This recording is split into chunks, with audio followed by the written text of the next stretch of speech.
मोठ्याने. अध्यक्ष महोदय, पूज्य गुरुजन वर्ग व माझ्या सर्वांना नमस्कार.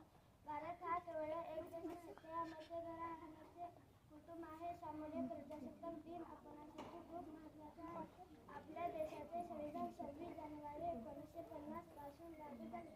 राज्यघटना लागू झाली तेव्हापासून आपण प्रजासत्ताक दिन साजरा करत आहोत. आजचा हा दिवस अभिमानाचा आहे. त्यामुळे हा दिवस संपूर्ण भारत देशाचे संविधान 26 जानेवारी